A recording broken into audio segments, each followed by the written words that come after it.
Buenos días. Pasamos a la última de las conferencias del Congreso EDO. Hoy nos tenemos la oportunidad de tener con nosotros a Alejandro Piscitelli. Para mí ha sido primero presentarlo y luego que nos acompañara en este congreso, yo creo que algo relevante. Llevábamos tiempo buscando la oportunidad y por fin lo hemos conseguido en este congreso extraño, diferente. Alejandro, y haré una pequeña presentación formal, es un filósofo argentino especializado en los nuevos medios, licenciado en Filosofía por la Universidad de Buenos Aires, con estudios, maestría de Ciencias de Sistemas en la Universidad de Louisville y también Ciencias Sociales en la Universidad Argentina. Es profesor titular del Taller de Procesamiento de Datos, Telemática e Informática de la UBA, Universidad de Buenos Aires. También hace docencia en la Universidad de San Andrés y en la Universidad Nacional 3 de Febrero. Bien, durante años fue el gerente de un portal que era referente en el ámbito educativo, como fue el portal educativo Educar. Esta podría ser, pues, conferenciante, está absolutamente en los nuevos medios, pero quiero destacar una faceta, que es la faceta suya de pionero y explorador. Es decir, ya en el año 80, poca broma, estamos hablando de que en Estados Unidos, estudió en Kentucky, ya estaba en la etapa inicial de lo que luego se consideró todo el tema de ordenadores e Internet. En el 94, en el MIT, el Instituto Tecnológico de Massachusetts, también estuvo formándose y trabajando. En el 91 publicó su primer libro, ya en etapa de trinchera, eh, eh, sobre ciencia y movimiento. Y luego ha seguido ya una larga serie de libros en los que el último, en 2020, Innovación y Barbarie, junto con Julio Alonso, y 3 años atrás hizo un tríptico en el que encontramos uno por uno derivas en la educación digital, el proyecto Facebook y la posuniversidad, nativos digitales, el proyecto Facebook, como he dicho, en fin, es una persona, nativos digitales y paréntesis Gutenberg, de 2011.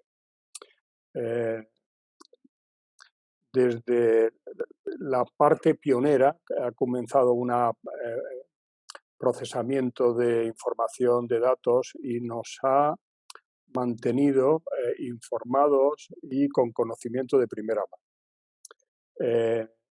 Yo destacaría en la parte más personal que Alejandro es una persona enciclopédica. Yo digo que es un nuevo ilustrado. Sus mentores, porque cuando hablas con él enseguida empiezas a ligar Michel Foucault, Deleuze, Alain Badiou, Félix Guattari, Francisco Varela, cita mucho, aunque no lo conoció, nos enteramos por tu última curación, Alejandro, a Gregory Bateson, que, lo comentabas, estuvo casado, que estudiamos antropología en estas asignaturas que ponían en las carreras de humanidades, con Margaret Mead, la gran antropóloga, y todos estos elementos pues, han configurado lo que precisamente tú ofreces, y es algo que es difícilmente repetible. En la parte personal, yo voy a comentar muy brevemente, yo me acerqué a tu obra o me acerqué a ti a través de 2 libros que para mí tuvieron mucho impacto. Es el Nativos Digitales y sobre todo el paréntesis Gutenberg, en la parte que toca con el ámbito de la formación, el aprendizaje, de los roles docentes. Alejandro es un gran referente de la pedagogía activa, sin hacer elucubraciones teóricas de la pedagogía. Tiene un componente aplicado, activo, de probar, que es para mí que está superior a la capa de la reflexión. Pero nos habla de los docentes como los grandes mediadores. Ya se acabó la etapa transmisiva y desde que los social media han venido a acompañarnos, es decir, tenemos que repensar la figura. Pues antes de que esto se pusiera de moda, en estos congresos lo venimos tocando, ya Alejandro hablaba de todo esto. Los grandes mediadores, los docentes, reinventarlos. Y también una idea más como que yo creo que la supera. Alejandro habla de que la educación debe convertirse como en la gran industria del deseo. Eso tiene que ver con maestros como artistas, como seductores, como mediadores, acompañadores, es decir, muchos papeles que la academia clásica no había considerado. Bien, pero aparte de eso, es una persona con un componente práctico. En uno de sus últimos libros dice, yo podía, eh, eh, me he dejado atrapar por este agujero negro de la educación, de la pedagogía, podía haberme ido a otras constelaciones, otras galaxias. Te agradecemos, Alejandro, que te hayas puesto tu mirada tan disruptiva, tan innovadora, tan ilustrada en este campo que tan necesitados estamos de hacer esta reflexión. Y decías que no basta con hacer mera revisión o formalización de maquillaje, este sistema de tantos siglos de la academia, de la educación, no aguanta ya, como tú siempre pones de manifiesto, elementos de mejora incremental. No lo aguanta. Tenemos que ir a un ámbito mucho más potente. Y ahora con la pandemia se ha puesto más de moda que necesitamos una aceleración enorme. Y tu vocación práctica se complementa con tu actividad en el movimiento Maker. Donde haya un laboratorio a nivel mundial, Alejandro está allí. Yo recuerdo tus visitas cuando vas aquí en España al Media Lab Parado, cuando vienes aquí al Fat Lab o aquí en el ámbito del 22 arroba en Barcelona, pues te paseas por todos los labs absorbiendo y aportando. Yo creo que es algo que tenemos que incorporar los que estamos también en el ámbito del aprendizaje. Bien, y con esto simplemente recomendar que si podéis seguir a Alejandro, tiene, y a mí me gusta, un ámbito último de curación, de recomendación de libros, curación muy fina que nos dan criterio para tener una percepción mucho más fina de todo lo que nos rodea. Como un observador privilegiado que eres, Alejandro, me gusta mucho el título que has puesto a tu intervención y nos avisa también de que no podemos mirarnos el ombligo y que estamos en un ámbito mucho más potente y que estamos obligados a que sea sostenible y escalable lo que hacemos y llamamos innovación. Y yo creo que de esto y como de otras cosas tenemos mucho que aprender de ti. Cuando quieras, Alejandro. Bueno, Jesús, muchísimas gracias al centro por la invitación. Me preguntaban el otro día, te hemos visto un par de veces acá. Digo, no, he estado como 8 o 10 veces, no me acuerdo, te hicimos la lista con Sí. Jesús. Lamentablemente no es presencial, yo amo Barcelona, amo España, amo esas librerías que tienen cerca. Y también sigo mucho lo que están haciendo ustedes porque las publicaciones de Jesús, las publicaciones del equipo, he visto el último trabajo que hicieron sobre las 8 competencias innovadoras de los profesionales del sector público. Así que creo que somos colegas, estamos en lo mismo, cada uno desde su perspectiva. Así que lo que yo voy a proponerles hoy es un paneo, como dice Jesús, por unas cuestiones que tienen que ver tanto con mi historia personal como con mi historia organizacional y que tiene que ver un poco con este desafío que es formar a los funcionarios públicos en un momento absolutamente inédito. En Argentina prácticamente el Estado está paralizado, salvo lo que tiene que ver con asistencia social. Las oficinas públicas no funcionan desde hace 8 o 10 meses. Las burocracias están totalmente inactivas. No sé si eso es bueno o malo.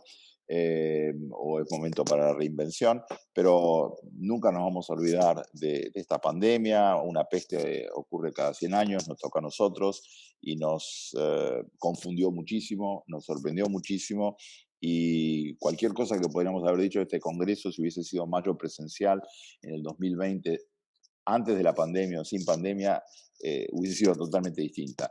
Las palabras pueden sonar parecidas, pero las experiencias son totalmente diferentes. Entonces, dicho esto, vamos a apoyarnos en algunos autores, temas, cuestiones, como decía recién Jesús. Innovación boutique hay, y ustedes la saben practicar, nosotros también, en un aula, en una oficina, en una dependencia. Cuando fui gerente general de Educar durante 5 años, pudimos hacer cosas muy bonitas, muy interesantes, pero lamentablemente es muy acotado, ¿no? O sea, un docente puede hacer cosas interesantes en Argentina, pero hay 800.000 docentes. Uno puede hacer algo interesante en un aula, en una escuela, pero en la que tiene 40.000 escuelas. Y aparte todo esto hay que inscribirlo en ámbitos mucho más amplios, en estas externalidades que ahora se convierten prácticamente en el pan de cada día. Por eso quería empezar con esta cuestión de que necesitamos una nueva noción radical, ¿no? Y debemos inspirarnos en los artistas.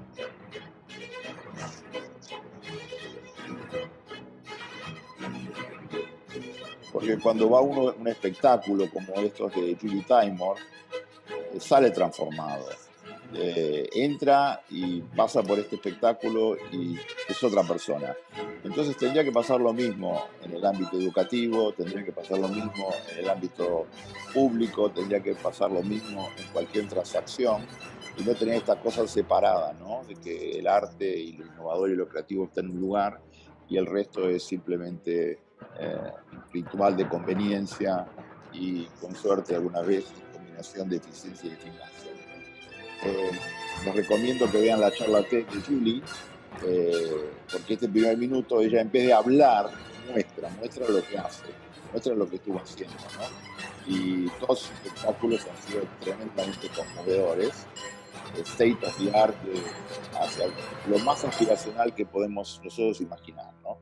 Entonces, fíjense, un alumno, cómo atraemos la atención de un alumno después de ver una cosa como esta, ¿no?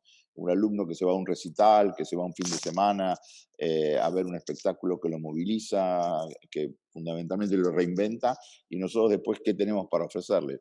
No en esa escala, evidentemente, ¿no? Pero sí en esa sintonía, en ese tono.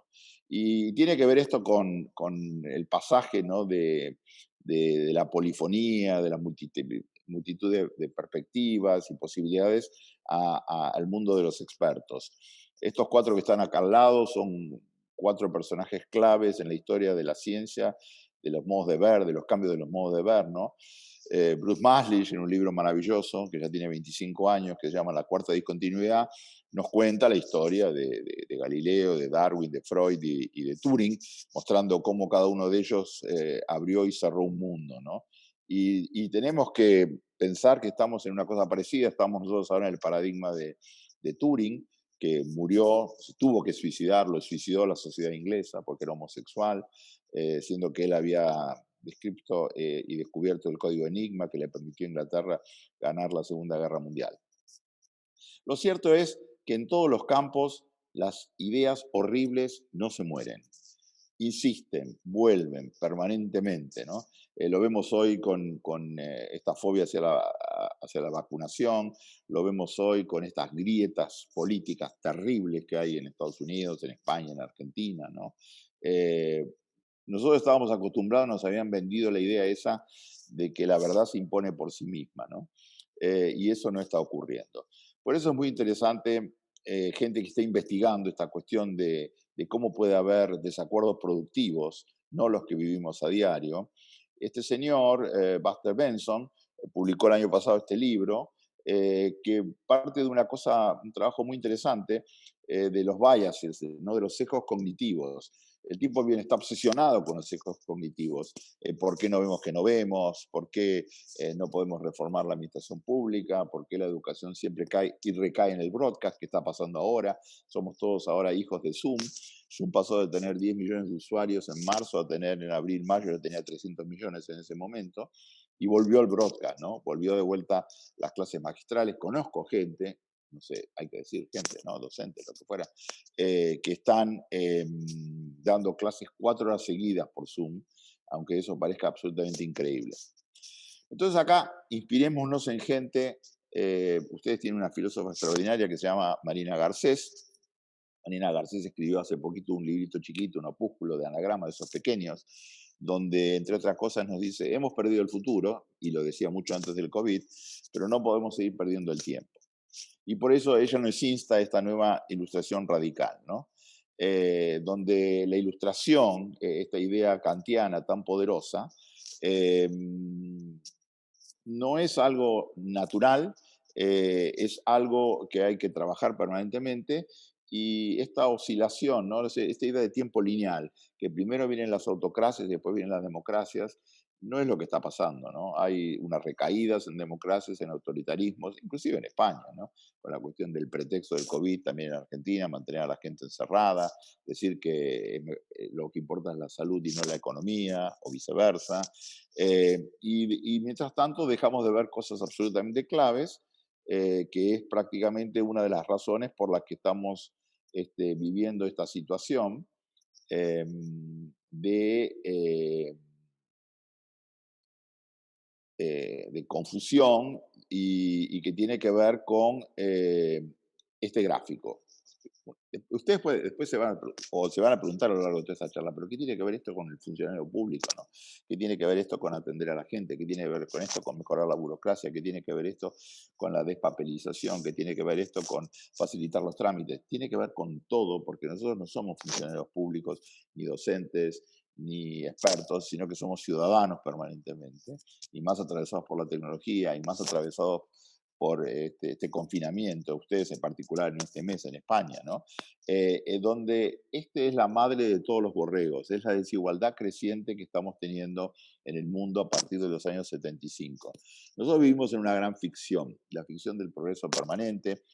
Ustedes entraron a la Unión Europea en el 86, eso también los ilusionó mucho, pero cuando ustedes entraron ya hacía 10 años que el milagro económico de la posguerra estaba terminando. O sea, ustedes lo agarraron con el pie cambiado, como en el tenis, ¿no? Cuando uno lo agarra a contrapié. Y lo que estamos viendo ahora, en los últimos 40 o 50 años, fue una desigualdad creciente. El que mejor estudió esto fue Tomás Piketty. Y entonces, claro, no es compatible esta cuestión de esa felicidad, facilidad, burbuja inmobiliaria en España, ¿no? Y en otros lados, con lo que estamos viviendo ahora. Primera generación en donde los hijos son menos ricos que los padres, primera generación donde los hijos empiezan a tener menos educación que los padres, primera generación en donde los alfabetismos, curiosamente, vienen sesgados en contra de los jóvenes y a favor de los adultos. ¿Y esto cómo se combate, cómo se reacciona frente a eso? Y bueno, con retrotopías, ¿no? Con mistificaciones, con idealizaciones del pasado y fundamentalmente con un Big Brother, un Small Brother que está vigilándolo todo y que muestra eficacia, porque el problema es ese, ¿no? Es decir, nosotros lo que estamos en este momento viviendo es una tensión entre dos modelos, el modelo chino y el modelo eh, norteamericano, europeo, que son muy distintos, pero que tienen que ver con la democracia y con la autocracia, ¿no? Con la autocracia digital y con la democracia. Una autocracia digital que es muy eficiente y una democracia que cada vez lo es menos. Y se fragmenta y genera todos estos bolsones de disconformidad y plantea todo tipo de problemas. Si uno ve el mapa de Estados Unidos de la votación reciente, es increíble la polarización que tiene que ver tiene que ver con raíces socioeconómicas. Este tema del buca lo hablamos muchas veces con Jesús ahí, no quería traerlo en sí mismo como tema del buca, sino que lo quería asociar a, a otra cuestión que tiene que ver, esto se empieza a mover para cualquier lado, como estamos con este delay, a ver, eh, con esta cuestión acá, de esta pregunta que se hace Marina, si el único futuro posible es un mundo smart para habitantes irremediablemente idiotas. El mundo es smart, los habitantes idiotas. Y lo del buca es interesante, pero si uno lo ve desde el punto de vista de derecho que tenemos acá nosotros, ¿no?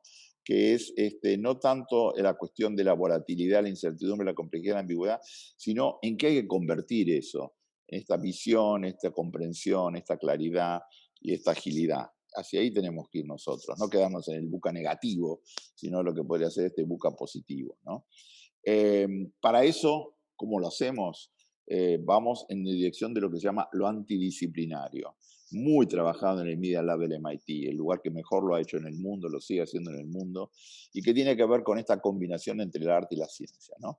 En la fusión de las dos culturas, la interpretación de las dos culturas, y donde emerge el asombro como la capacidad suprema, más importante, más interesante, eh, que tiene que ver con la dirección en la que queremos ir, que no es exactamente lo que está haciendo mi precia a distancia, pero no importa porque nosotros lo vamos a domesticar y vamos a meternos acá, que es donde queremos que ustedes nos sigan con esta cuestión de los modos de concebir e intervenir en el futuro, que es clave para el desarrollo de estas competencias que queremos tener los funcionarios públicos para que las innovaciones sean permanentes y no sean simplemente boutique. Nuevas ideas de futuro. Cualquiera que haya leído, y Jesús es un fanático lector, me encanta su lo omnívoro, el lector omnívoro que él es. Todo el mundo conoce acá la obra de Howard Gardner, el psicólogo educacional norteamericano, que tiene una obra reciente, más reciente sobre miradas del futuro, 5 miradas sobre el futuro, y Gardner hablaba de otras inteligencias que no eran las convencionales, no era la lógica matemática y era ni la lingüística, sino otras, la interpersonal, la musical, etcétera. Yo creo que es hora de empezar en inteligencias post-Gardner, y en eso estamos pensando cuando hablamos de post-Gardner, empezamos a hablar de inteligencias vegetales, animales, centauro, hombre-máquina, paragógico, que es horizontalidad en el aprendizaje y en la enseñanza, mundos azules de Gunther Pauli, etc. ¿no? Y la frase de Anaïs Nin cada día me gusta más. No vemos las cosas como son, sino vemos las cosas como nosotros somos. ¿Y cómo somos? Bueno, somos como son nuestros líderes, somos como son nuestros políticos, somos como son nuestros educadores, somos como son nuestros funcionarios públicos, ¿no? Y tenemos que empezar a mirar en otras direcciones. No es casualidad que 7 de las mejores reacciones frente a la pandemia han sido de estados liderados por mujeres, ¿no? Esto no es demagogia feminista, sino que es realmente pensar qué está pasando y cómo vamos avanzando en estas cuestiones. Niños, generaciones, ya no podemos hablar más de millennials, tenemos los centennials, tenemos los alfa, la alfa 1, alfa 2, y fuerzas. Yo creo que si uno quiere ser un buen funcionario, si uno quiere ser un buen docente, si uno quiere ser una persona que está tratando de entender este pulso del mundo, lo que tiene que tratar de averiguar es cuáles son las fuerzas que están armando este mundo, ¿no? ¿Qué es lo que está dando vueltas y qué es lo que define todo lo que está pasando? Y estos 3 elementos son claves, ¿no? El cambio demográfico, envejecimiento global de la población, eh, proyecciones, ese es un tema que los funcionarios públicos y los docentes compartimos, no entendemos de números, no entendemos de estadísticas, no entendemos de proyecciones, no entendemos de futuros alternativos. Bueno, entonces el cambio demográfico es una cosa que hay que estudiar mucho porque lo que ha hecho fuerte a China es precisamente que en 40 años 800 millones de chinos, de un total de 1.400, entraron en la clase media, ¿no? Mientras que al revés, en España, en Argentina y muchos otros países, la clase media está al borde de desaparecer. Ya hace como 10, 15 años autores italianos hablaban de la muerte de la clase media, ¿no? La muerte de la clase media es la muerte de la democracia. Lo vemos en Estados Unidos, lo vemos en Turquía, lo vemos en Polonia, lo vemos en Hungría, ¿no? La enorme desigualdad de la riqueza, que les comentaba antes, y el acceso a la información, que es bueno en este sentido, ¿no? Porque cuestiona el escudo social de la ignorancia. Ahora, esto hay que ponerlo en aparatos, en dispositivos, en formatos que nos permitan entender qué está pasando. Esta es una frase bastante densa, de la presentación después la vamos a compartir después, y es esta idea de que permanentemente nosotros estamos viviendo en 3 tiempos, ¿no? En el futuro, en el pasado, en el presente, que juegan entre sí constantemente, están entrelazados, el pasado no está muerto, el futuro no está predeterminado, el presente respira cada día en otra dirección, este, así que tenemos que estar conscientes de esta cuestión. Pero tampoco caer en la demagogia, ¿no? Porque es fácil decir, todo el mundo es dueño del futuro. Todos somos en el futuro, pero cuando llega el momento de la realidad, hay unos que, lo mismo que dice William Gibson, ¿no? El futuro está acá, pero está muy mal distribuido.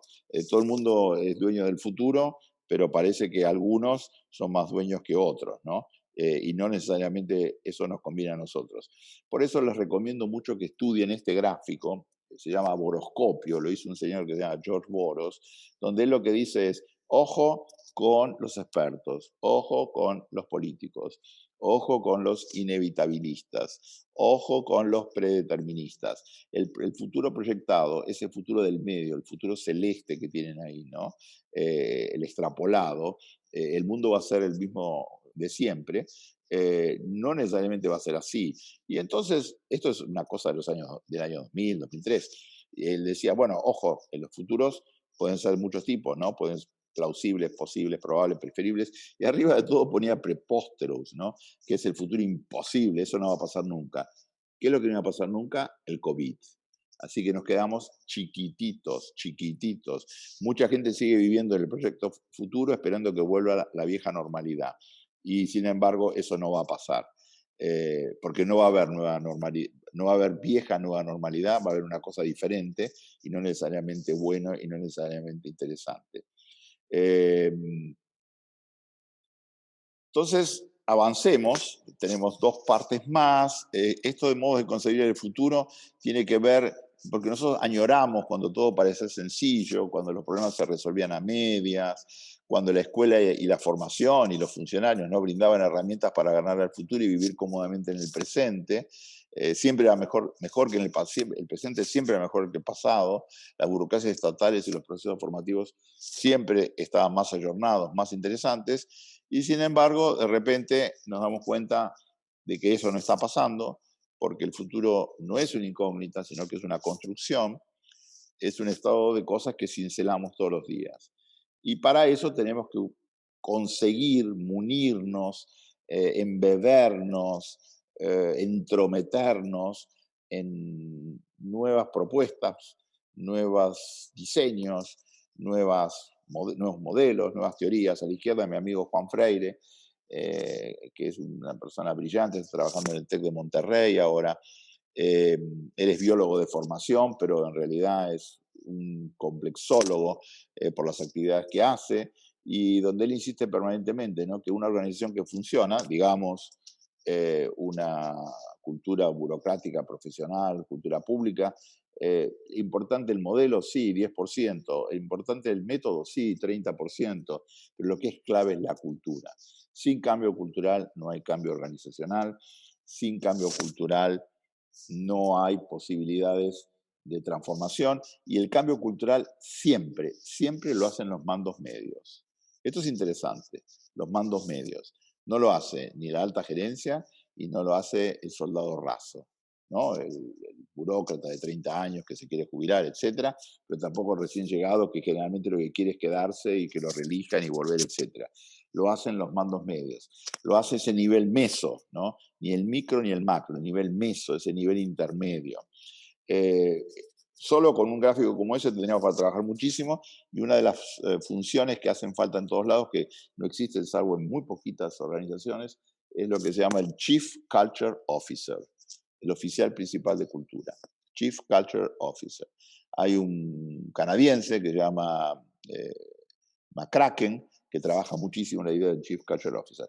En el medio, un análisis que hace muy profundo Scott Galloway, en un libro que se llama Los Cuatro, que ustedes lo tienen traducido ahí en España, y que nos habla básicamente de cómo las GAFA, estas cuatro empresas claves, Google, Facebook, Amazon, Apple, etcétera, han colonizado la mente, el corazón, el consumo, los intestinos y el sexo de toda la gente de todo el mundo. A la derecha, una propuesta muy interesante de Steven Johnson, de tratar de ubicar en 6 elementos, 5, 7, hay muchos libros de este tipo, los 7 tragos que cambiaron la historia, las 6 melodías que existen desde que existe el universo. Unos autores españoles hablan de los 25 argumentos, ellos llaman la semilla inmortal, los 25 argumentos que aparecen en todo tipo de literatura. En fin, un intento de sintetizar qué cosas son importantes y qué cosas podrían ayudarnos a configurar esto que estaba pidiendo Jesús antes, que es estar a la altura de los desafíos de este tiempo, ¿no? En ese sentido, voy a volver sin querer, porque no fue premeditado, permanentemente al Media Lab del MIT, métanse en la página de ellos, estudien algunos de los 100 proyectos que tienen los programas. Uno de los más fascinantes es este de Neri Oxman. Neri Oxman es una israelí que vive hace muchísimo tiempo en Estados Unidos, es una científica de materiales, tiene un grupo de trabajo que se llama materia mediada, y, por ejemplo, trabaja con nuevos materiales increíbles que se fusionan prácticamente con el cuerpo. Y lo que ella We live in a comenta very básicamente es special esto, time in ¿no? history, a rare time, a time when the confluence of four fields is giving designers access to tools we've never had access to before.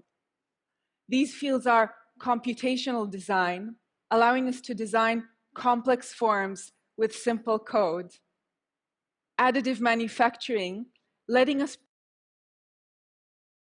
produce parts by adding material rather than carving it out, materials engineering, which lets us design behavior of materials in high resolution, and synthetic biology, enabling us to design new biological functionality by editing DNA. And at the intersection of these four fields, my team and I create. Please meet the minds and hands. Bueno, ahí ven, en esa intersección entre esos 4 campos, que es absolutamente maravilloso, tenemos mucho de lo que viene en el futuro acerca de cómo pensar, cómo trabajar, cómo diseñar, cómo utilizar estas nuevas tecnologías de una forma totalmente distinta a las convencionales, ¿no? Hace poquito estuve en una exposición ahí en Barcelona, ¿no? Y esta famosa frase vieja de Terencio, ¿no? ¿Cómo no nos va a interesar todo si todo tiene que ver con nosotros? Y esta es otra cosa que es muy importante, cuando Jesús hablaba ahí de los Fab Labs y hablaba de los makers, es esta idea de cómo, sí, las ideas están muy bien, ¿no? Pero la ejecución es todo. Y en ese sentido, yo estaba pensando para ustedes en esto, en esta charla, en mi experiencia en la administración pública, porque estoy calculando, tengo unos cuantos años, entonces tuve como 17 años de experiencia en la administración pública. Y de esos 17 años, uno fue creando un laboratorio maker en una organización estatal, que era que repartía computadoras, 5 millones de computadoras repartimos a la Argentina, fue el programa más grande del mundo. Y teníamos un laboratorio que se llama Conectar Igualdad, fue maravilloso. También cuando estuve en Educar, hicimos muchísimas cosas que tenían que ver con tecnología educativa, donde tratábamos de poner, digamos, algunos criterios de racionalidad, más de startup y de innovación, etcétera, dentro de las dependencias públicas, ¿no? Entonces, ¿qué nos está marcando mucho hoy? Nos está marcando esta cuestión del antropoceno. ¿Qué tiene que ver el antropoceno con funcionario público? Y tiene que ver todo el antropoceno, porque si dejamos de estar en el holoceno y estamos entrando en el antropoceno, ¿no? In a single lifetime, we have grown into a phenomenal global force. We move more sediment and rock annually than all natural processes, such as erosion and rivers. We manage 3/4 of all land outside the ice sheets. Greenhouse gas levels this high have not been seen for over 1 million years. Temperatures are increasing. We have made a hole in the ozone layer. Bueno, después ven el video ese que es fantástico, pero la idea es, ¿cómo puede ser que tengamos tanta capacidad de transformación de la naturaleza y de la materia, ¿no? Somos cerca de 7.500 millones de personas, hemos causado unos problemas ecológicos y unos problemas de la biosfera increíbles, y viene una pandemia y no sabemos cómo reaccionar y no tenemos la menor idea de qué hay que hacer, ¿no? Entonces hay un montón de contradicciones que hay gente que las viene pensando hace mucho tiempo. Eh, yo estoy dando una materia ahora en UDESA que se llama Escenarios del Futuro. Por suerte la empezamos en el primer cuatrimestre, justo 2 semanas antes de que empezara la cuarentena acá, y hubo que cambiar completamente la materia, porque una cosa era hablar de ojalá que lo que tenemos, el viejo normal, no siga, porque no vamos a ningún lado bueno, como muestra este video recién. y tuvimos que pasar de repente de un día para otro, el futuro ya llegó y está acá.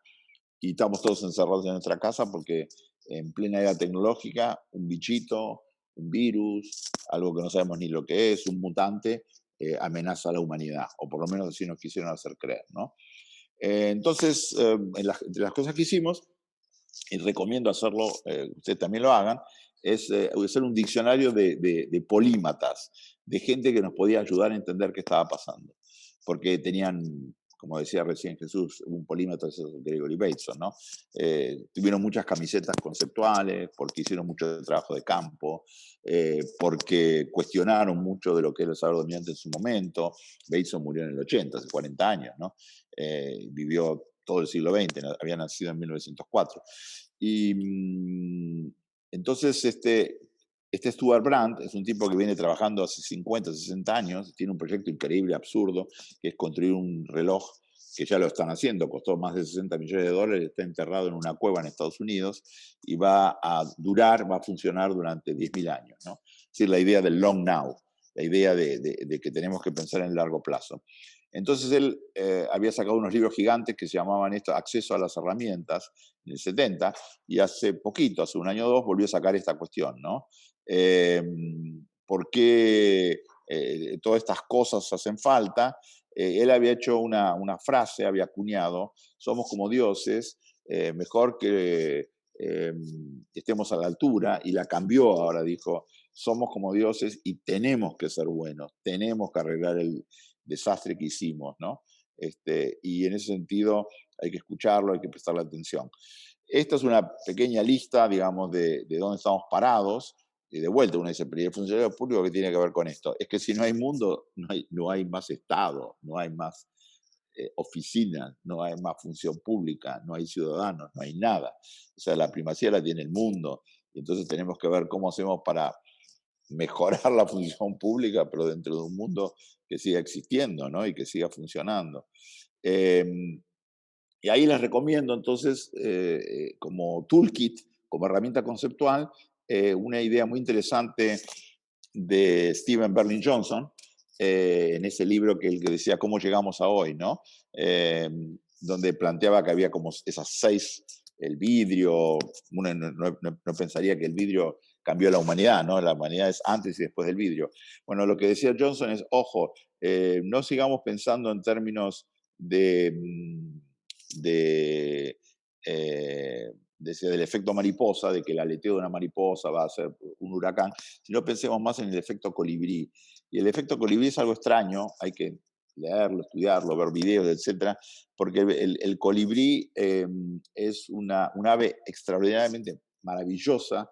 Recién hace muy poquito tiempo se sabe exactamente cómo vuela, cómo parece que estuviera fijada en el espacio, y coevolucionó con las flores y con el polen de una forma magistral.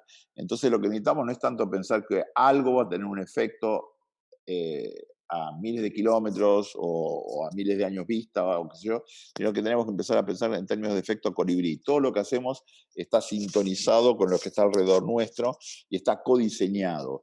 Y en el caso de la morfología del colibrí es absolutamente maravilloso ese ejemplo, pero hay muchos otros que también son pertinentes. Vamos a ir cerrando. Lo que Johnson hablaba, ¿no? Del vidrio, lo frío, el sonido, lo limpio, el tiempo y la luz.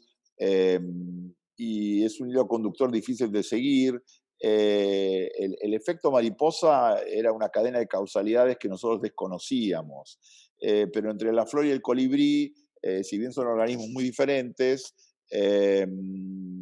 la flor la flor influye en la fisonomía del colibrí en formas directas e inteligibles. Es súper interesante eso, ¿no?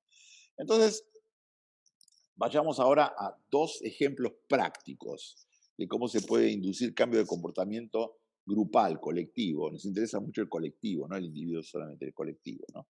Y los vamos a encontrar en 2 lugares rarísimos y muy insólitos. Yo no entiendo mucho de básquet, de la NBA, etcétera, pero estuve viendo una serie de televisión hace poquito, que era la historia de Magic Johnson, y ahí me empezó a interesar este señor Greg Popovich. Greg Popovich era el entrenador de los Lakers en esos estos momentos de gloria reciente, donde estuvo Manu Ginóbili, el argentino, jugando. Y cuando uno mira esto, acá fíjense la historia de juegos, porque todo esto se tabula, datos, es increíble. Popovich aparece ahí arriba, ¿no? En cerca de 1500 partidos, con 120 partidos ganados de partidos claves, ¿no? Y bueno, pero ¿qué hizo? ¿Cómo pudo hacer? Entonces, si uno lee la historia de este Popovich, hay obras que empiezan a investigar estas cosas de liderazgo, se va a encontrar una cosa increíble, ¿no? Que este tipo gastaba millones de dólares en las cenas a las que llevaba estos jugadores, aunque hubiesen perdido, para sorpresa de todo el mundo, y daba propinas increíbles. Entonces, bueno, este artículo explicaba de qué se trataba, ¿no? Y el amor que tenían los jugadores para Popovich y el respeto estaba ligado a una cosa muy interesante, que es esto: cómo se crea seguridad psicológica, ¿no? Y la seguridad psicológica en un grupo, cuando estoy hablando en un grupo, estoy hablando docentes con alumnos, estoy hablando funcionarios públicos con sus colegas, funcionarios públicos con ciudadanos, funcionarios públicos con organizaciones. En Barcelona hay conozco a Mara Balestrini, que hizo con Tomás Díez del Fab Lab, hicieron un trabajo de sensores de ciencia ciudadana súper interesante para relevar el ruido y cambiarlo a través de un trabajo colaborativo entre la población, el Fab Lab y el ayuntamiento, ¿no? Esta seguridad psicológica tiene que ver con cómo estamos obsesionados con la seguridad, el cerebro inconsciente. Y esto es clave, porque uno puede hablar 7 millones de años de hay que cambiar, hay que transformar, hay que hacer esto, hay que hacer lo otro, etcétera, etcétera, y sin embargo las transformaciones no van a ocurrir porque estamos descuidando una cosa clave, que la personalidad humana es como un iceberg. El 10% al que se accede en forma directa, lo racional, está ahí arriba, pero todo lo otro es inconsciente, lo otro es profundo, lo otro es de largo plazo, lo otro no tiene que ver con palabras, tiene que ver con emociones, tiene que ver con traumas, tiene que ver con experiencias previas, tiene que ver con fenómenos no procesados, y eso es absolutamente clave cuando uno quiere avanzar en esta dirección de transformación, ¿no? Este es un ejemplo que parece raro, pero es súper positivo y súper interesante. Y el otro, mucho más extraño, es este de Alex Pentland, tercera referencia no querida al Media Lab del MIT, donde nos habla de las señales honestas y el lenguaje que gobierna el mundo, ¿no? Veamos un poquito antes algo de datos. ¿Qué pasa con los datos?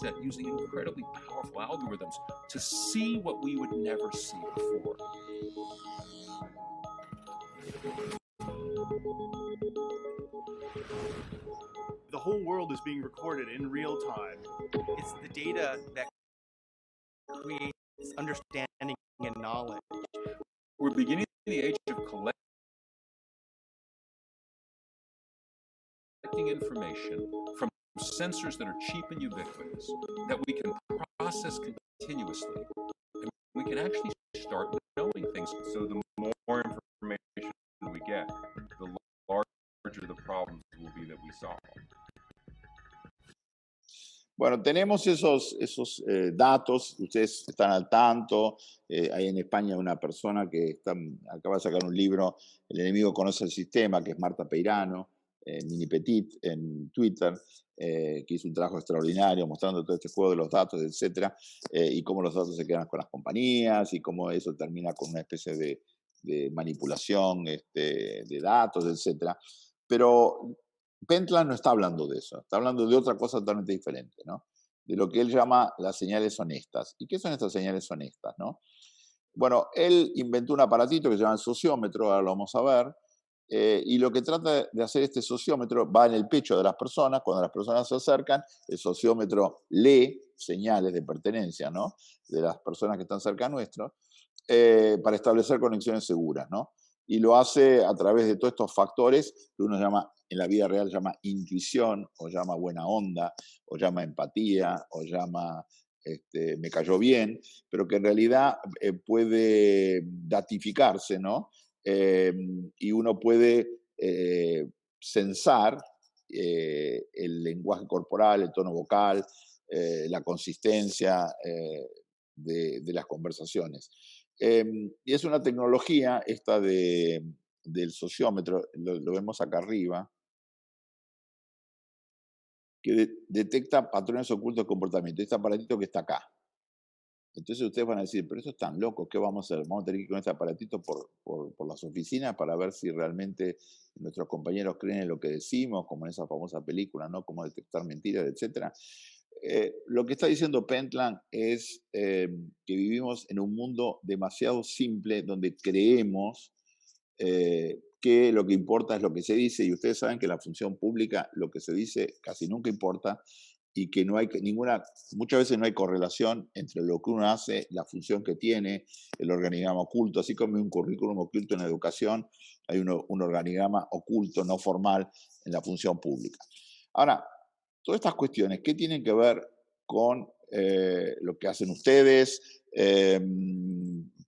¿Por qué no hay aprendizaje salvaje casi nunca, ni en la educación ni en la administración pública? Bueno, eso es lo que estuvimos investigando bastante este cuatrimestre. Esta es la clase que dimos hace 2 semanas, donde hablábamos de Speak Machine, refiriéndonos a John Maeda, otro de Media Lab MIT, donde él dice Speak Machine or Don't Speak at All, ¿no? O sea, aprendamos a comunicarnos con las máquinas, quiere decir a programarlas, o si no, no vamos a poder hablar con nadie. Con estos super forecasters que están tratando de averiguar qué va a pasar en el futuro, la sabiduría de multitudes. Hace mucho que nos interesa el tema de las profesiones del futuro, y tratando de ver cuáles podían ser. Esto es una cosa que ya tiene como 4 o 5 años, es decir, que podríamos poner muchas más nuevas ahora, ¿no? Pero a mí siempre me gustó esa de consejero en hackeo escolar, o desorganizador corporativo, o especialista en desintoxicación digital, o el agente de memes. Algunas que son más obvias, ¿no? Como conductor de drones o cinegrafista de experiencia, pero esa de curador digital, que es lo que estamos haciendo en Dieta Memética, como mencionó Jesús hace un rato, y el que más me gusta de todos, que creo que sí, si me tuviera que poner un título, me pondría ese, es tutor de curiosidades, ¿no? Entonces, esto se tradujo en experiencias personales, cuando fui ahí gerente general de Educar, cuando creamos este canal Encuentro, cuando creamos este laboratorio. Estas son, lo que les comentaba, la historia de mi paso por la función pública, ¿no? Esa presentación contaba lo que estábamos haciendo en Conectar Lab. Después hicimos una cosa ahí en México también. Y lo raro de esto es que ustedes dirían, no, pero esto no puede estar pasando en el Estado. Sí, pasaba en el Estado, fue uno de los primeros labs que hubo en Argentina, el primero creo que fue, y curiosamente empezó en una oficina pública, que daba a la calle,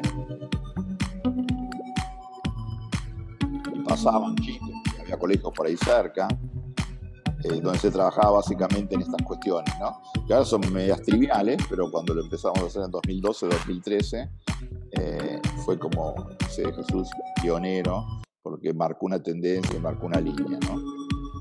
Electrónica lúdica.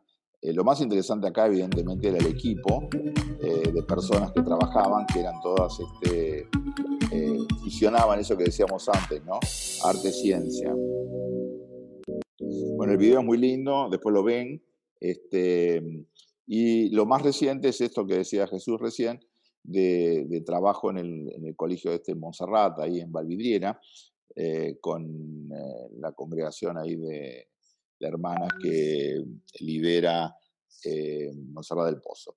Pero ahora, para ir cerrando, o sea, 2 cosas más. Vamos a ir cerrando con un súper ejemplo en las antípodas, ¿no? Nosotros hacemos lo que podemos, porque hacemos, nosotros, ustedes tienen mucho apoyo ahí en la Generalitat, pero por otro lado Cataluña está desgarrada en esta tensión con España. Entonces, bueno, cada uno hace más o menos lo que puede, pero no tiene el apoyo total de una institución o de un grupo. Cosa que sí tiene de repente este señor se llama Omar Sultán Al-Olama, y es el ministro de Inteligencia Artificial, el único o el primero, porque es del 2017, ministro de Estado, ¿no? de Inteligencia Artificial en los Emiratos Árabes Unidos. Ahora estamos hablando, él es un funcionario público. Entonces, cuando uno dice, bueno, ustedes hicieron algunas innovaciones, nosotros hicimos algunas innovaciones, micro, alguna meso, macro tal vez alguna vez, porque nosotros llegamos con educar a 100.000 docentes, que era el 15%, con CD-ROMs en ese momento, blogs, teníamos 40 blogs en el año 2003, 2005, que era bastante reciente todo eso, y muchos moderados por los propios docentes. Pero cuando uno se imagina, ¿y hasta dónde se podría innovar dentro del Estado?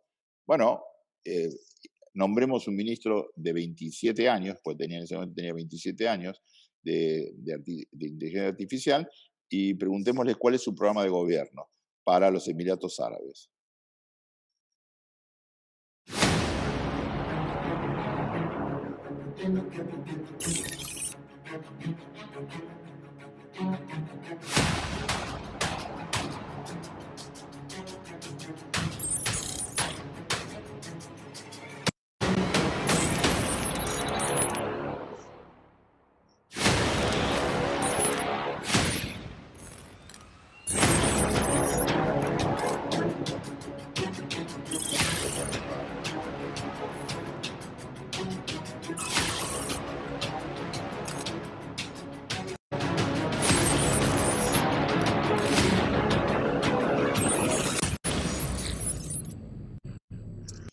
Bueno, ahí sigue el video, después lo ven, es súper interesante.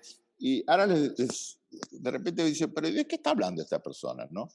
Estamos hablando de organizaciones que aprenden, de organizaciones que queremos que aprendan, ¿no? Pero para poder aprender, los que están en la organización, la primera respuesta que van a dar frente a cualquier propuesta es, ¿estamos a salvo aquí? ¿Cuál es nuestro futuro con estas personas? ¿Hay peligros al acecho? Por eso es tan importante la creación de seguridad psicológica, ¿no? Entonces la gente que está trabajando en estas cuestiones dice, nosotros somos como músicos en un cuarteto de jazz, formamos una red de acciones y reacciones inconscientes para complementar a los demás en el grupo, ¿no? Entonces, si uno quiere que haya innovación, tiene que entender la dinámica grupal, tiene que ver los mensajes explícitos e implícitos, diseñar organizaciones inteligentes y exige relevamiento sistemático de las señales honestas y una sistematización de las relaciones grupales, ¿no? Que no son las que vemos siempre en las organizaciones. Entonces, para ir cerrando, este marco de competencias que ustedes tienen, ¿no?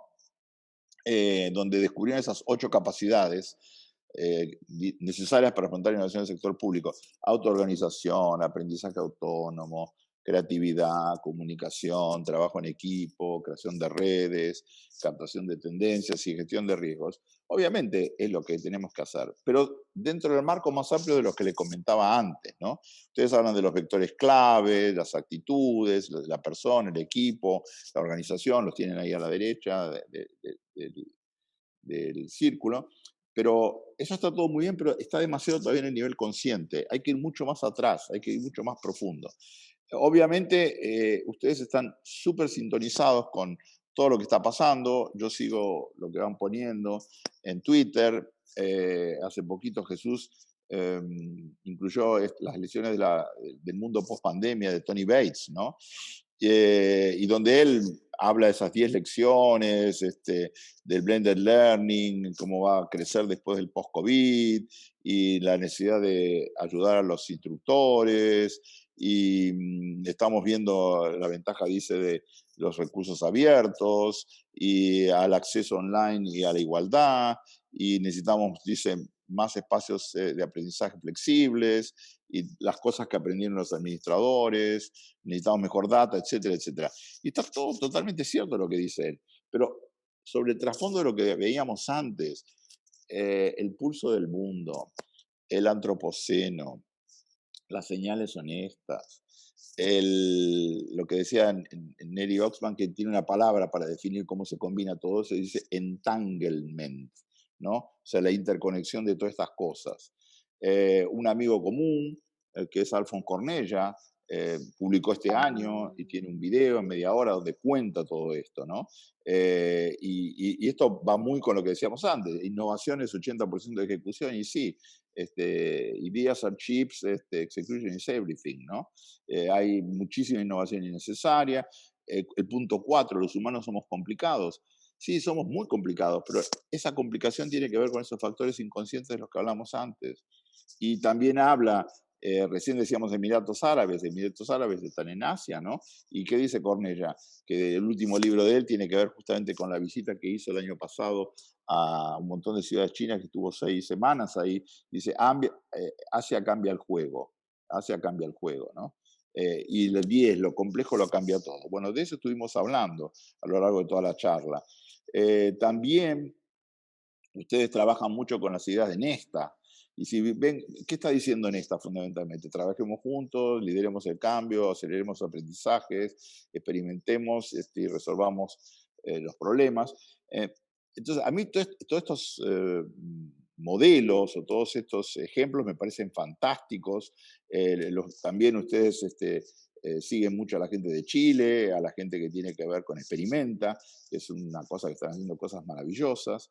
Pero, insisto, todo esto me parece muy bien, pero tenemos que ir, explorar y resolver, obviamente, entrenamiento, obviamente, conectar y movilizar, buenísimo. Pero en el contexto más macro, más que tiene que ver con esto que estamos hablando a lo largo de toda esta charla. Nesta hizo este gráfico da para años de estudio, años de implementación, ¿no? Nosotros, claro, nos interesan todas estas innovaciones institucionales heterárquicas y pensamos que, bueno, que esto está todo bárbaro, pero necesitamos, primero, esto es muy cluttered, ¿no? Es muy confuso, demasiadas cosas están metidas acá adentro. Esto hay que limpiarlo, obviamente empoderar a las personas, comprender la realidad, moldear la realidad, facilitar la acción. Estamos totalmente de acuerdo. Tal vez no estamos... Creemos que hay que sumarle a otros elementos, necesitamos acá un poquito más de fantasía, necesitamos un poquito de ciencia ficción, necesitamos un poco de narrativa, un poco de storytelling, decíamos estos futuros, y para ir cerrando, porque justamente me parece que uno de los elementos que necesitamos para tratar de entender dónde estamos parados, fíjense, que una de las mejores narrativas que hay de la pandemia es la película Contagio de Soderbergh, del año 2011. ¿No? Parece que el virus hubiese visto la película y dice, bueno, ahora voy a actuar yo y voy a seguir el guión que me escribió Soderbergh, ¿no? Entonces, en ese sentido, sugiero, insisto, hay que ver series de televisión, hay que ver videos, hay que ver mucho de lo que tiene que ver con estas narrativas que son inesperadas. Inesperadas, estoy buscando el video que tenía que ver acá adentro y parece que no está acá adentro, sí, tiene que estar acá adentro. Do you know where you are? I'm in a dream. That's right, Dolores. You're in a dream. Have you ever questioned the nature of your reality?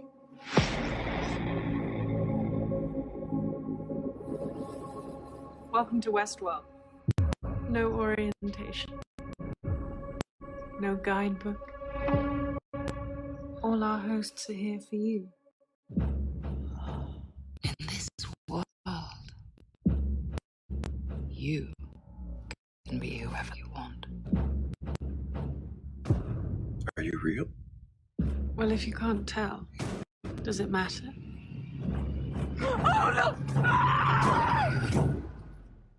This behavior, we're miles beyond a glitch here. What are your drives? To meet my maker.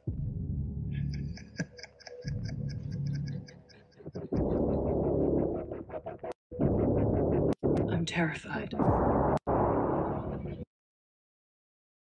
I feel space is opening up inside of me.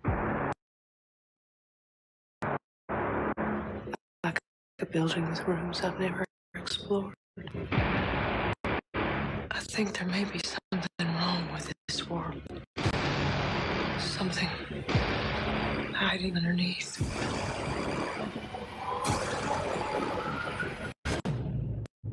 He's violent.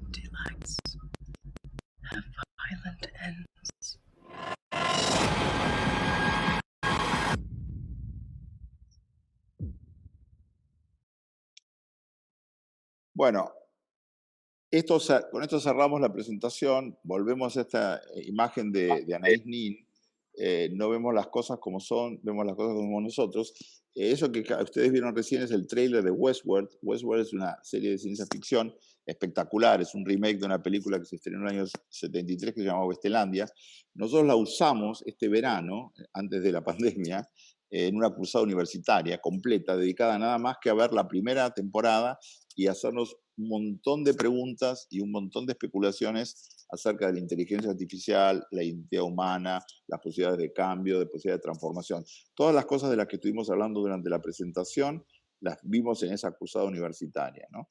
Y en ese sentido, estamos convencidos de que hemos hecho muchos ejemplos de innovación boutique, pero para pasar el cambio de la innovación boutique al cambio formativo a permanente escala, hay muchísimo trabajo por hacer. Los invitamos a que ustedes también lo hagan. Y con esto termina la presentación formal y ahora viene el espacio de preguntas, comentarios, reflexiones, lo que ustedes quieran. Muchísimas gracias. Gracias, Alejandro. Pasamos ahora al turno de preguntas. Hay algunas manos levantadas. Yo sugiero que pongáis la pregunta en el chat y yo se la paso a Alejandro. Lo primero, Alejandro, 2 o 3 temas que han mencionado, si quieres un poco extenderte un poco más. Has dicho en la administración pública, en tu caso en Argentina, pero en otros casos también, está todo cerrado, salvo el ámbito de asistencia social, lo más urgente, etcétera. Ha habido como un parón. En algunos casos se ha activado la administración digital, se ha digitalizado, el teletrabajo ha contribuido a esta capa de mejora. Pero también has dicho que lo importante es el cambio cultural y que reivindicabas como el jefe, el Chief Officer, Cultural Chief Officer. Es decir, ¿van a ser suficientes esta gran lección que no estábamos preparados y que la tecnología nos había encandilado en que todo era posible y que ha habido una cierta frustración, ¿no?, con Silicon Valley, en que no pensábamos que todo esto iba a ser más llevadero, que vivíamos en el mundo de los mejor de los mundos posibles y ahora hemos aterrizado en lo que teníamos? ¿Cómo podemos plantearlo? De cada 5 años vista, es decir, con la frustración de la tecnología, con estos avances en la administración digital, ¿va a ser eso suficiente o la capa cultural va a seguir pesando? ¿Vamos a aprender algo? Es decir, estamos aquí un poco en una pregunta que es muy abierta, pero ¿cuál es tu opinión de todo esto, Alejandro? Mira, bueno, cuando esto empezó, porque estamos todavía viviendo los coletazos, ustedes están en el rebrote, ¿no? Primer rebrote. Aparentemente habría vacuna de acá 3 meses, 6 meses, etcétera, con lo cual este primer capítulo puede ser que se termine a fin del año que viene. Si es que no vienen otros, porque se esperan COVID-21, 23, etcétera, ¿no?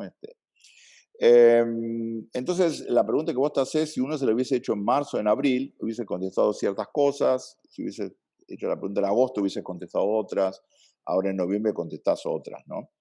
Y la respuesta hay que tener cuidado porque la lengua se suelta muy rápido, ¿no? Y entonces uno en general va a decir lo que siempre pensó, independientemente de lo que pasó.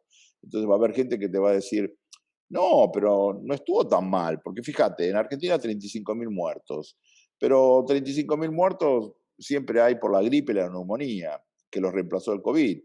Entonces, desde el punto de vista de los efectos de salud no fue tan grave, pero se paró toda la Argentina por eso, ¿no? Porque todos estos factores políticos, sociales, etc. Uno dice, no, eso no me interesa, yo quiero saber la cosa cultural. Bueno, hace una semana nosotros teníamos, en la clase esta de UDESA en San Andrés, los alumnos tenían que hacer una presentación, tenían que leer un libro muy lindo, Lo Viral, de Carrión, que es uno de los libritos que están circulando mucho ahora, muy fácil de leer, en 1 hora presentar. No lo hicieron. Entonces, nosotros nos enojamos, reaccionamos, bueno, pero ustedes no están leyendo, no están trabajando, y cortamos la clase porque nos pareció que no había más para hacer, ¿no? Y les mandamos después una nota diciendo, porque en esas clases ya de 33 personas, más o menos 2/3 directamente ni prendían la cámara, ¿viste? Entonces dijimos, bueno, ahora tienen que prender la cámara sí o sí. La aprendieron, a regañadientes, pero la aprendieron, ¿no? ¿Cómo contesto o no contesto a tu pregunta? El Zoom es un paliativo. No vengan a vendernos ahora que el Zoom es la solución blended maravillosa y que durante décadas se había evitado y la gente resistía y qué sé yo, y ahora porque obligatoriamente estamos todos encerrados en las cajitas, cuando esto funcione nuevamente, todo el mundo va a seguir encerrado en las cajitas. La gente no va a seguir encerrada en las cajitas, la gente no va a querer seguir saliendo de las cajitas. Ahora, ¿las empresas van a querer que la gente siga en las cajitas probablemente, porque las empresas tienen un costo inmobiliario enorme, ¿no? Entonces, si puedes lograr desplazar el teletrabajo a las casas, eso sería un gran negocio. No es casual que las pocas industrias que ganaron un montón en este tiempo son las de tecnología, que tienen que ver con este simulacro de nueva normalidad, y las de vacunas y salud, ¿no? La capa cultural, Jesús, es una capa que se teje día a día durante semanas, meses, años, décadas. Entonces, la reversión de la capa cultural era o es una buena posibilidad la que estamos viendo acá, pero lo que hemos visto por parte de las administraciones no fue utilizar este parate para reinventarse. Al contrario, yo te digo, lo que más veo yo, que es el tema de la educación, es el retorno de lo reprimido broadcast. Perdimos en un año 50 años de intentos de luchar contra el broadcast, porque ahora todo es broadcast, lo que te decía, clases de 4 horas, ¿no? Los ministerios encima cerraron las escuelas, no sabían muy bien lo que estaban haciendo, acá en América Latina, en Argentina, estuvieron cerrados todo el año.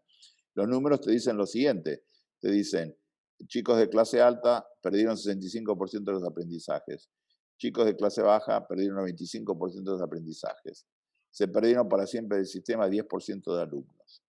Y sigue creciendo esto. ¿Por qué tiene que ver con la pregunta tuya que hiciste acerca de la cultura? Porque si la gente, los políticos o los decisores entendieran que es un tema cultural, tenían que haber buscado otras herramientas hace muchísimo más tiempo. Si lo que abrieron las escuelas solamente porque los padres exigieron estos últimos 15, 30 días, pero no para aprender, sino para revincular y resocializar en formato burbuja. Y eso lo podrían haber hecho hace un montón de tiempo. Entonces, lamentablemente, las primeras datos que vamos teniendo no son muy alentadores. Es decir, el sistema, por un lado, mucha gente por el otro, se tomó esto como un paréntesis, no el paréntesis de Gutenberg, sino el paréntesis del COVID. Dentro del paréntesis del COVID, mucha gente aprovechó. Bibliotecas, yo tengo la biblioteca inmensa arriba, encontré cosas viejas, lindas, interesantes, etc. Viajaste menos tiempo, tuviste más tiempo, pero al mismo tiempo te angustiaste, al mismo tiempo te endogenizaste, perdiste contacto con el afuera, con la naturaleza, con las personas, etc. Salvo los ejemplos que tampoco son muy extensibles, ¿no? Como es el de Nueva Zelanda y qué sé yo, que es una isla en definitiva, viven 5 millones de personas. No hay demasiadas enseñanzas interesantes a nivel, de vuelta, masivo. A nivel boutique sí, como siempre, pero lo que estamos hablando nosotros era aprovechar el COVID como trampolín para poder hacer cosas que antes no se podían ni se querían hacer. ¿Está pasando eso? No lo veo yo, pero bueno, habrá que ver en cada terreno y en cada campo. Bien, Alejandro, seguimos con más preguntas. Hay un planteamiento que es, a ver si se puede compatibilizar. Has hablado de la seguridad psicológica, es decir, como un elemento motor que permite desarrollar, mejorar, pero también se pone en relación con lidiar o gestionar la incertidumbre. Es decir, vivimos, y ahora tras la pandemia, ¿se puede conjugar? ¿Tenemos que conjugarlo? ¿Es necesario que los esquemas que estaban separados, hacer un paradigma entre seguridad y gestión de la incertidumbre? Es decir, yo creo que puede ser compatible. No lo sé. Alejandro, ¿qué piensas?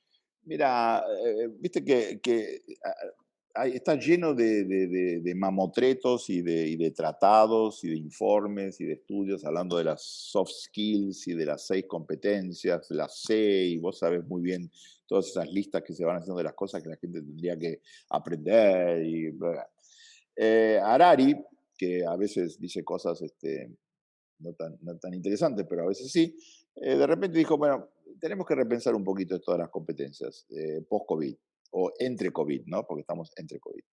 Y dice, básicamente yo creo que son 2 las competencias que tenemos que tener. Tenemos que tener estabilidad emocional y tenemos que tener capacidad de autorreinvención personal y organizacional.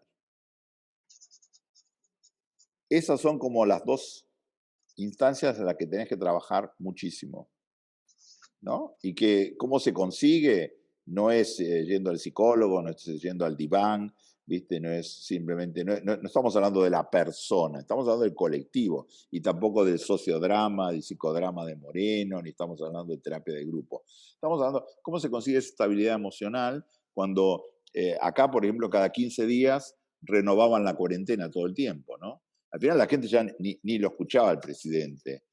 De hecho, el mismo presidente en 2 o 3 ocasiones ni siquiera le habló a la gente. Mandó una vez una locutora, otra vez un mensaje grabado. Ya se rompió toda la confianza, se rompió toda la credibilidad. Todo el mundo sabe que es especulación política de un lado o del otro, ¿no? Entonces, ¿cómo haces para reforzar eso? Y en ese sentido, lo de Pentland, de las señales honestas, me parece súper interesante. Más que una provocación, no digo que todo el mundo te va a poner un sociómetro, ¿viste? Y que la comunicación se va a hacer maravillosa y que entonces el que tenga el sociómetro más grande va a ser el Chief Culture Officer, no es eso, ¿viste? Pero lo que sí me parecía interesante lo de Pentland y lo de Popovich es empezar a ver en por qué funcionan bien ciertas cosas, por qué hay innovación en el deporte, por qué hay innovación en ciertos centros de excelencia, por qué hay innovación en ciertas calles de Barcelona. Cuando hicieron el proyecto ese de Mara, que era lo del botellón, y que medían los vecinos la cantidad de ruido que había, descubrieron, por ejemplo, que si en vez de ir a lavar la plaza César, había una plaza en particular, si en vez de mandar la Barceloneta, los camiones que limpiaban, en vez de mandarlos a las 3 de la mañana, los mandabas a las 12 de la noche y mojabas toda la ciudad, toda la plaza, la gente se iba mucho antes y bajaba muchísimo el nivel de ruido. O sea, entra toda esa cosa que Cass Sunstein y Richard Thaler, que son expertos en economía del comportamiento, llaman los toquecitos, los nudges, ¿no? Los nudges, ¿qué son? Son pequeñas acciones que vos tomás que cuestan muy poquito implementar, pero tienen gran efecto. Y en ese sentido tiene que ver con lo que decía Cornella, ¿viste? Dejémonos de innovaciones, hablar todo el tiempo de innovación. Hay macroinnovaciones, hay microinnovaciones, y sobre todo lo que es muy importante son los toquecitos. ¿Toquecito qué es? Federer tenía un saque espectacular, pero no le daba lo que el tipo tenía que dar. Cuando bajaba el brazo tenía como un ángulo diferente de unos pocos milímetros. El entrenador se lo corrigió y el tipo sacó después 30, 40, 50 kilómetros más fuerte, ¿no? Entonces hay pequeñas cositas que puedes hacer. Alguna vez tiene que ver con espacios, arquitectura de aprendizajes, otra vez tiene que ver con tiempo, flexibilidad, otra vez tiene que ver con contenido. ¿Sí? Hay muchas formas de hacerlo, pero olvidarnos de estos planes monstruosos de querer cambiar todo desde arriba e insistir siempre en ese nivel intermedio, ¿viste? Vale, una pregunta que acaba de llegar. ¿Las universidades seguirán produciendo carreras redondas o comenzaremos a ver esquemas más transversales de conocimiento profesional? Ha habido un cierto movimiento traído por la pandemia, Sangrá, Bate, comentabas antes, han visto que deberes que no teníamos hechos se han hecho. ¿Ha sido suficiente o vamos a ir a un nivel diferente en el ámbito formal, académico, más abierto, más con menos acreditación, porque la autoridad de la acreditación se pierde? ¿Va a cambiar en algo Mira, todo esto? Sí, está cambiando, o sea, está cambiando. Hay varios ejemplos y algunos que son, asustan, ¿no? Google acaba de abrir su propia universidad y Google lo que está haciendo ahí se copió, digamos, de estas academias nuevas que hay, como hay una academia nueva que se llama Digital House en Argentina, que también existe en México, en Brasil, en Chile. Y Digital House lo que da son cursos de 14 semanas muy intensivos en alguna competencia digital muy importante. Programación, Java o desarrollo de sitios web o lo que fuera. Y ellos lo que te aseguran que vos pagás, que cuesta, no es tan barato, pero que vos vas a conseguir trabajo cuando termines eso, esas 14 semanas. Y es verdad, hay una demanda enorme y a todos los egresados directamente, ya sea que tengan título universitario o no, o que sean programadores amateur, van por ese Digital House y consiguen trabajo enseguida. Bueno, Google pescó eso y lo está haciendo por su cuenta. Y está vendiendo cursos a 400, 500 dólares espectaculares. El Media Lab, el MIT, hace muchísimo que puso todos sus cursos en línea, Courseware se llama, sin hablar de DEX, de Coursera, etc. Entonces, esta visión que dice Antonio Carrillo, ¿no? Cerdá, que dice si vamos a ver cosas, más transversalidad. Estamos haciendo un evento en México que va a ser virtual este año, se llama Metamorfosis, y para eso entrevistamos a un montón de gente. Y como es época de pandemia, tenés suerte de entrevistar a gente muy interesante, como por ejemplo Inerarity, o por ejemplo Saskia Sassen, o Moisés Naim, o ese tipo de gente, ¿no? Y les preguntábamos esto también. ¿Qué es lo que falló? ¿Por qué pasó lo que pasó? Y dice, bueno, tiene mucho que ver esto la universidad, la mala universidad, la universidad redonda, dice. ¿Y por qué? Porque son todas formaciones de nicho. Esta idea de estudiar 4 años, 5 años de una cosa y especializarte, bla, bla, bla, dice, nosotros necesitamos es transversalidad. Y para eso necesitamos carreras nuevas que tengan mucho que ver con lo que está haciendo Neri Oxman, con lo que está haciendo Alex Pentland, con lo que estaba haciendo Yoito antes de que renunciara al Media Lab por el escándalo de Epstein, y que tiene que ver con lo antidisciplinario, que tiene que ver con este portafolio personalizado, donde vos tomás una materia de acá, otra materia de allá, algo que tiene que ver con esto, lo otro, etc.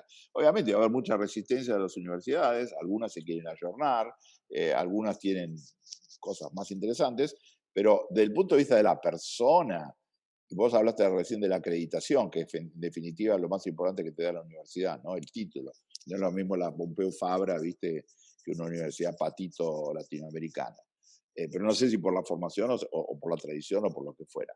Entonces, esta gente que viene investigando todas estas cosas hace décadas y décadas y décadas, ustedes tienen ahora el ministro de Universidades, ¿no?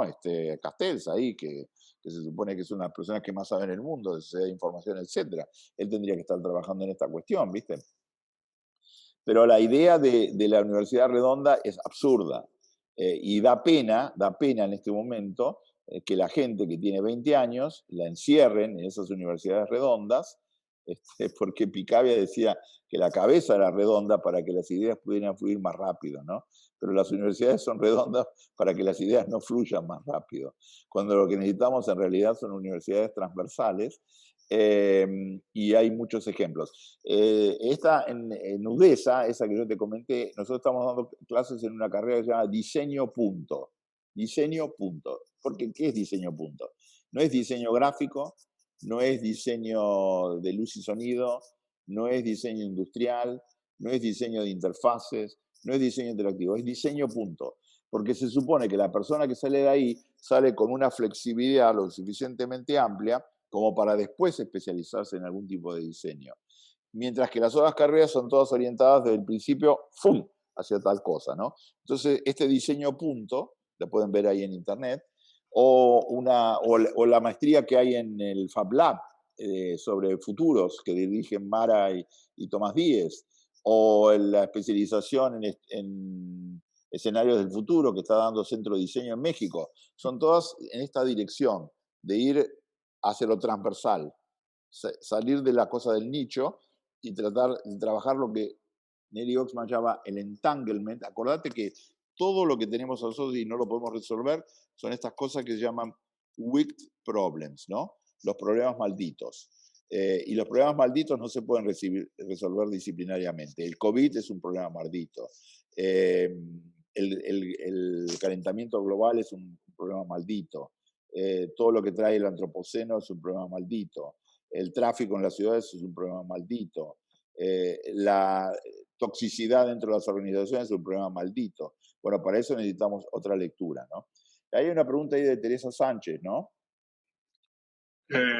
Hay una pregunta que dice, comparto lo que decís, ¿en qué punto estamos? Pregunta, especialmente en formación posgrado y en el ámbito de la formación continuada de los empleados públicos, y plantea, ¿cómo aprendemos los docentes?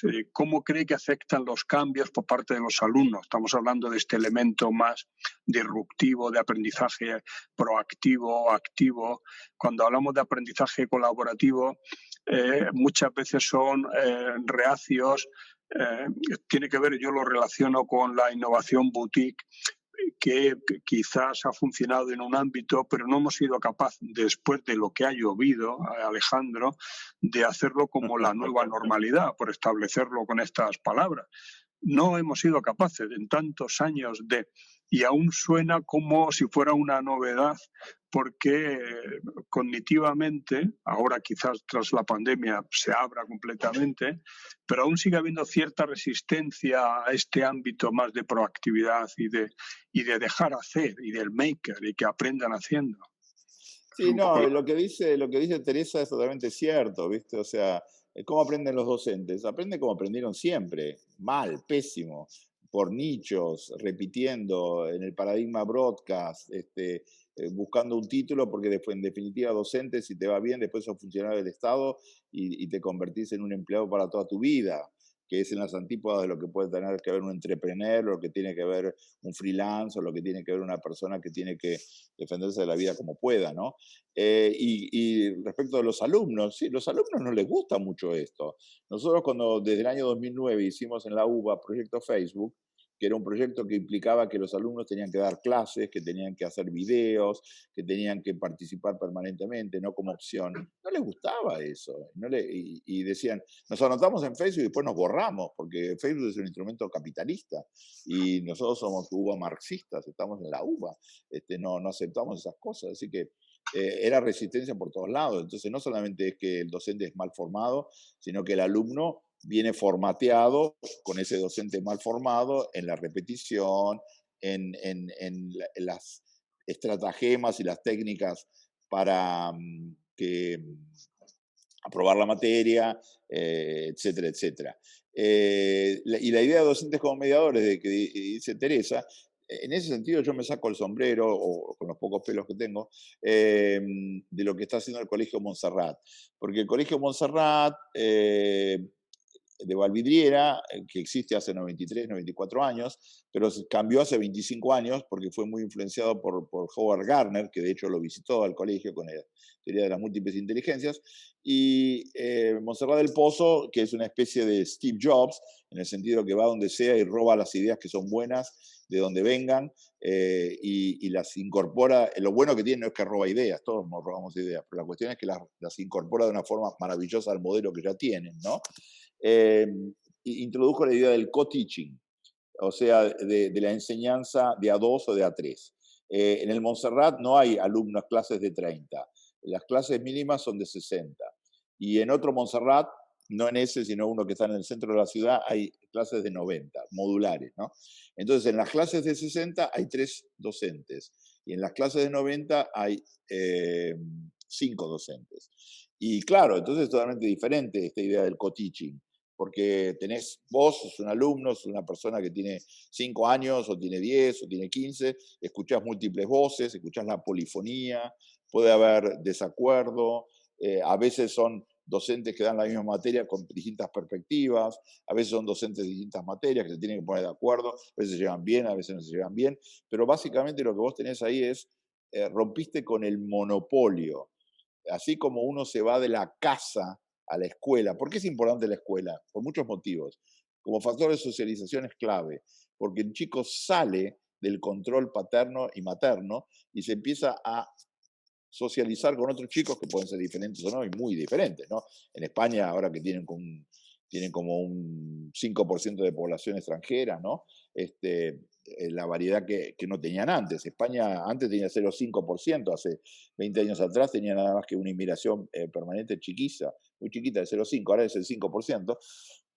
Entonces es muy probable que si tu chico vaya al colegio va a tener chicos de otras culturas, de otras nacionalidades, de otros idiomas. Y entonces la escuela es interesante porque te saca de ese monopolio cognitivo y afectivo de tu familia y te permite que compartas otras visiones. Bueno, eso mismo que está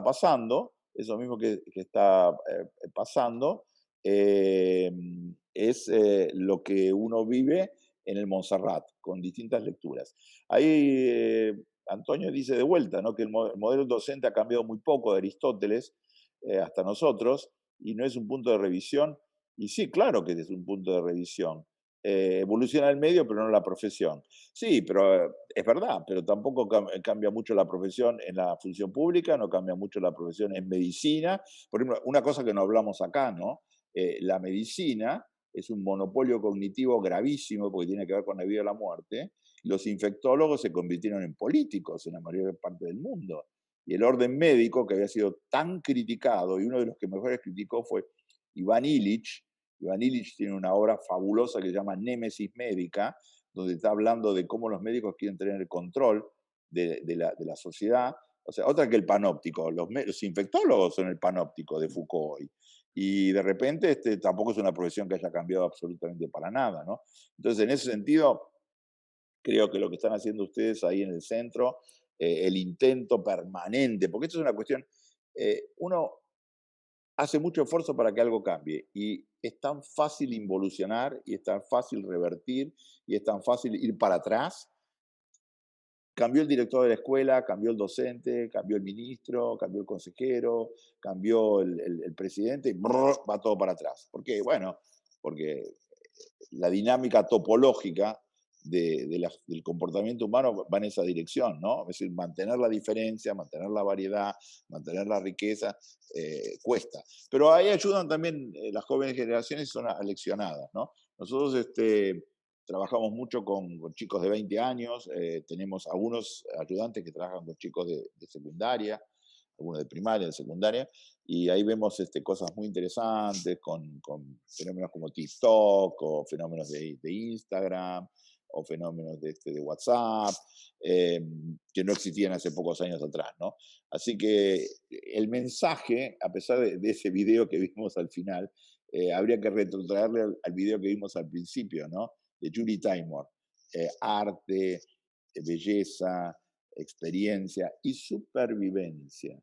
Porque a pesar de que estamos encerrados, a pesar de que estamos confinados, a pesar de que estamos aletargados, a pesar de que estamos ahí, viste, como hay que tirar la toalla, la gente dice, no, resiste, resiste, resiste. Acuérdate, Jesús, que te dije, lo que decía Harari, ¿no?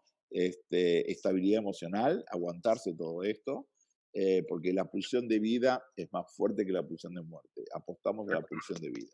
Alejandro, perfecto. Vamos a ir cerrando. Yo quiero cerrar con una intervención de una de las personas que nos ha asistido, Alejandra Bosco. Dice, ideas disruptivas para no dejar de pensar y buscar caminos alternativos para el cambio. Gracias por esta presentación. Alejandro, el objetivo que teníamos contigo lo has sobradamente conseguido. Has combinado tu saber enciclopédico, hay gente que está muy abrumada por la cantidad de referencias, con el elemento práctico por el que te valoramos tanto. Es decir, que es una combinación raramente encontrable. Gracias, Alejandro.